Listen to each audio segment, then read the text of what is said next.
What's up YouTube? This is Joe from Zephyr Wargames, and I'm bringing to you guys a new concept, another new concept, mix mash concept for the channel, and that is Lair of the Undead. Now I made this deck for a friend of mine, John, who comes to the tournaments and everything, so shout outs to you.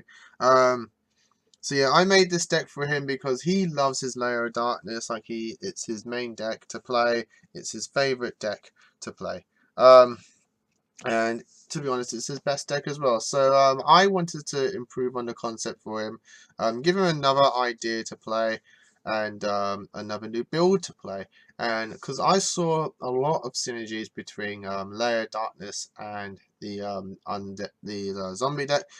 Simple synergies, like very easy, simple synergies, but powerful ones as well, nonetheless. It literally helps you get each side's going. Their darkness, their boss monsters, their cards, they don't care about being zombies at all. It's all fine for them, and they like to utilize the tribute mechanic and stuff like that. So, and the zombies do some tributes. One of them being a level 1 as well helps you go into something in the extra deck that really synergizes Spell Diablos, as well as going off with the zombie plays. And I'll explain all of this when I get to those cards and the synergies that they have in between. It's a fun deck. It's a very fun deck, but when the deck gets going, it gets going. Like, there's a lot of disruptions that the deck can do, and a lot of powerful plays that the deck can do as well. So with that said and done, let's go into it. Starting off with the boss monsters of the deck, 1 copy of Diablos and 2 copies of Doom King Battlewatch. Now the reason I've gone for this, in my friend's build, I've gone with 2 Diablos, just because I know he likes Diablos a lot, and he can utilize 2. But I feel like this is probably the most consistent ratio for the deck. Diablos, you only need 1, as he just literally constantly recycles himself, and it's the best one to recycle himself. And I feel like Battlewatch is the one that you need to play 2 of, just because of the combos that it has with one of the cards in the deck, being able to get it out onto the field or add it to your hand easier than Diablos, as there's 2 ways to add Battlewatch to hand, whereas only 1 for Diablos. So, which then helps with one of the cards in the deck as well for consistency. But I feel like this is a really good ratio. Battlewatch is an amazing boss monster, like stupid boss monster, especially if you have Zombie World in play. The disruptions in the plays that you can do is amazing. So that's that ratio. Then we have Glow Up Bloom. 3 copies of that, just because Glow Up Bloom gets us to Battlewatch. Essentially, that's all it does. But that's a lie, because that's not all it does. It gets us into Link Karibo, which then helps us combo with Diablos, being able to tribute Link Karibo to reduce an attack to 0, then summon Diablos back. Diablos can attribute himself or something else to disrupt, and do some shuffles and recycles. Then if you get another Glow Up Bloom, we can then summon that, tribute that off to get back Link Karibo. Bloom summons Battlewatch, Diablos summons himself back. You can see where the combos are going. This was the first thing, the first combo I saw in between the decks when coming up with this idea, and it's you could say it was the first thing, that the first reason why I wanted to make this deck combo. So that's Glow Up Bloom. Also, Glow Up Bloom can add Battlewatch to hand, which then combos with one of the cards as well in the deck for consistency.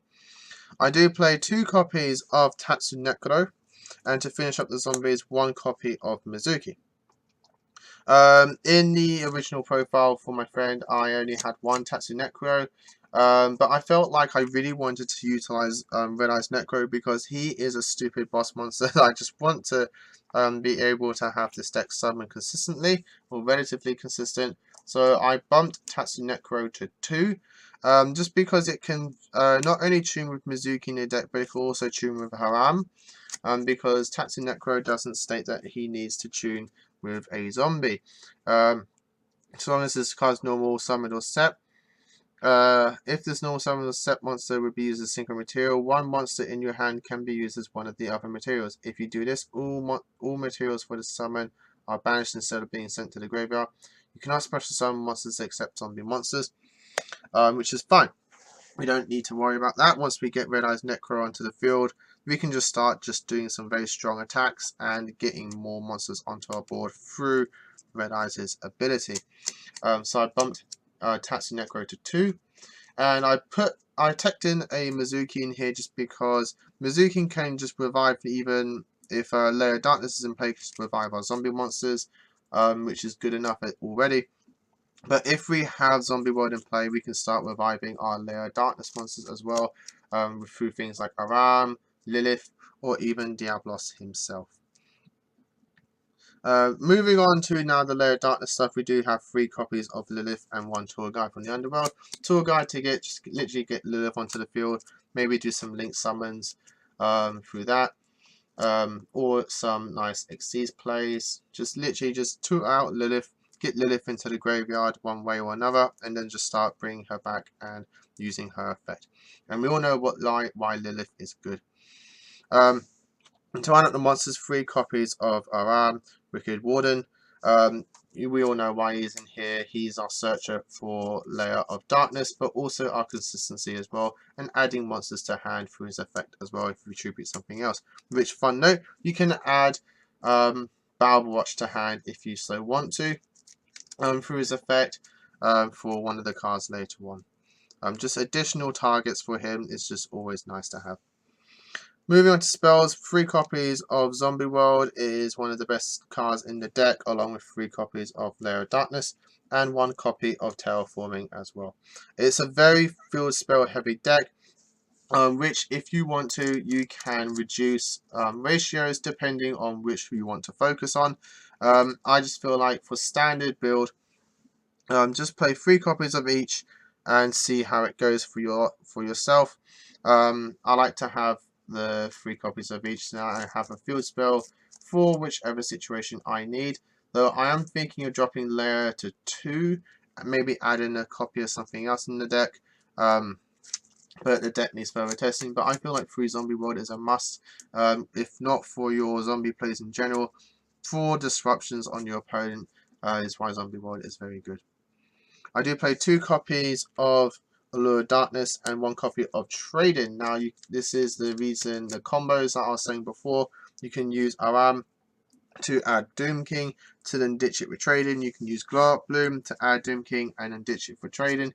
It just means that Trading, no matter when you open it, when you have it, it should always be live, as there's many ways to add the level 8 to hand to ditch and draw 2 cards.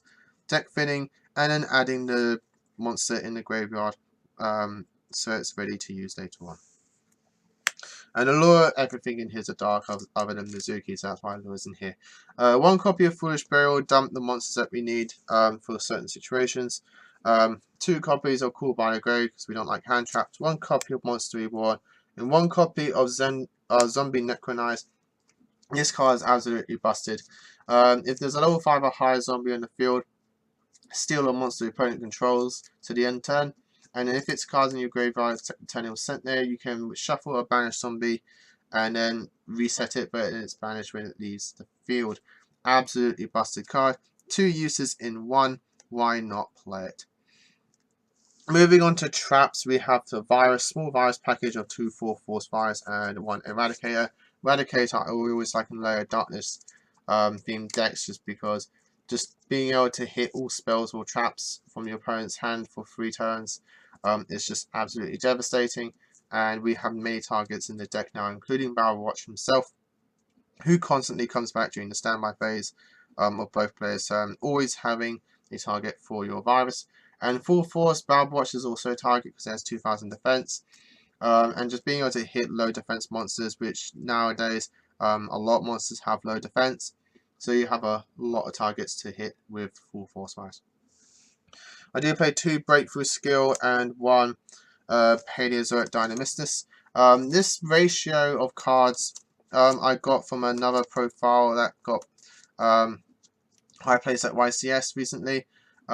He had like 2 copies of something and 1 copy of something else, mostly to combo with the trap trick, but that ratio idea is a very nice idea for Lilith, as no matter what, you should always hit something that's strong and powerful, and something for your opponent to deal with. To be fair, you could just change this ratio to 3 copies of something, so you want 3 copies of Paleozoic, 3 copies of Breakthrough Skill, 3 copies of something else.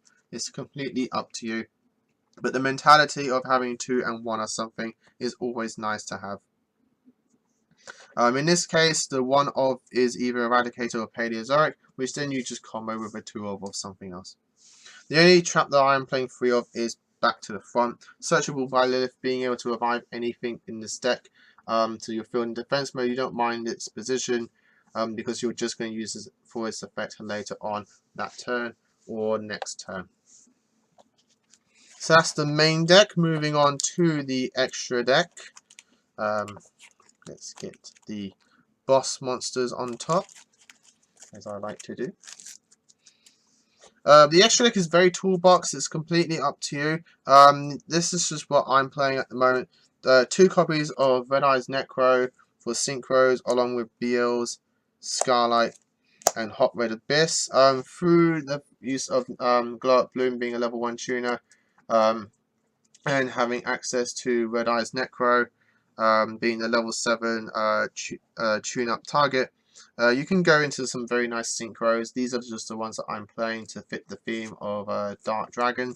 Yeah, this is just what I'm playing.